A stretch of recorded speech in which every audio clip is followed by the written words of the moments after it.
Chers collègues, vous connaissez comme moi la passion et la bienveillance des élus de l'opposition de gauche, au premier rang desquels les élus écologistes pour nos montagnes.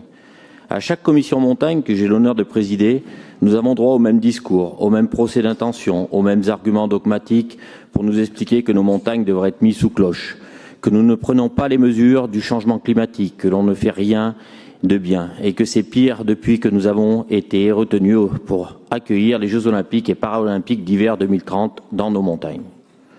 J'ose croire que le temps d'expression demandé par l'opposition et auquel vous avez donné satisfaction, Monsieur le Président, sera l'occasion pour chacun des groupes de saluer votre travail et votre proposition de pacte européen pour les montagnes. C'est en effet une avancée majeure pour nos montagnes que vous avez proposée lors de l'Assemblée générale de la SUERA en Slovénie en janvier dernier. Et je fais également le vœu que les oppositions seront force de proposition pour enrichir le texte, et non pas pour emprunter la piste noire préconisée par certains d'un arrêt total de toute activité économique en montagne, transformant ces zones en réserves indiennes inaccessibles et qui à terme mènerait à un retrait progressif de la vie en montagne. Avec le pacte européen pour la montagne que vous nous proposez, Monsieur le Président, nous plaidons pour une meilleure reconnaissance des montagnes au niveau européen, à l'instar de la reconnaissance en France avec la loi montagne. Avec ce pacte européen pour les montagnes, nous défendons une vision dynamique, durable, vivante et habitée dans nos montagnes en Auvergne-Rhône-Alpes, en France et en Europe.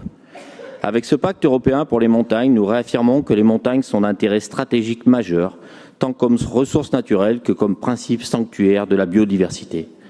Avec ce pacte européen pour les montagnes, nous demandons la mise en place d'études d'impact en amont de la publication de nouvelles réglementations européennes pour s'assurer d'une bonne application au niveau des zones de montagne. Avec ce pacte européen pour les montagnes, nous appelons tous les acteurs impliqués dans les politiques de montagne à unir leurs efforts au niveau européen et à engager dès à présent un dialogue direct et constructif avec les institutions européennes pour maintenir les crédits à la prochaine programmation. Vous l'avez compris, chers collègues, la proposition d'un pacte européen pour la montagne à l'initiative de la région Auvergne-Rhône-Alpes est un signal fort. Nous sommes la région emblématique des montagnes en France et en Europe. En Auvergne-Rhône-Alpes, nos montagnes sont une source de profonde fierté. Avec plus de 50% de notre territoire classifié en zone de montagne, elles font l'identité même de notre territoire. Nos stations sont les véritables poumons verts de notre région, offrant des espaces de respiration et de loisirs essentiels pour tous. Nous avons, sous l'impulsion de Laurent Wauquiez et de notre collègue Gilles Chabert, voté un grand plan montagne de 100 millions d'euros visant à faire d'Auvergne-Rhône-Alpes la première montagne durable d'Europe. Très concrètement, nous avons fait preuve d'innovation ces dernières années en développant des projets de stations de ski à énergie positive, en promouvant l'utilisation de l'hydrogène vert pour les équipements en montagne et en soutenant les initiatives visant à rendre notre industrie touristique plus durable. Cet engagement fort dans la durée témoigne de notre détermination à protéger et à valoriser nos montagnes, non seulement pour leur beauté naturelle et leur biodiversité, mais aussi pour leur potentiel économique, n'en déplaise aux élus écologiques d'extrême gauche. Oui, nous sommes favorables au tourisme toute saison dans nos montagnes.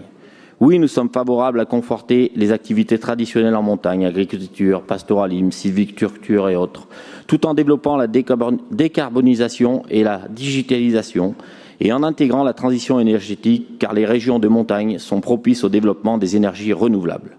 En conclusion, mes chers collègues, je tiens à souligner un grand point de satisfaction à mes yeux. À notre arrivée à la tête de la région en 2015, la montagne était présentée et perçue malheureusement négativement.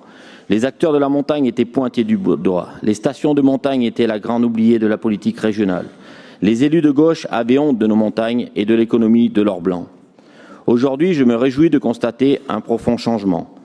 On parle de la montagne. L'opposition demande même de temps de parole supplémentaires pour en parler. Mais surtout, nous avons réussi à replacer la montagne et la ruralité au centre de nos débats et de nos stratégies pour l'avenir de notre région.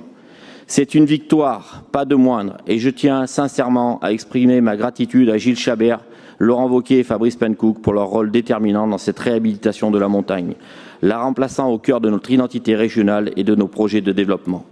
Notre groupe votera avec cœur pour ce rapport. Merci, Monsieur le Président.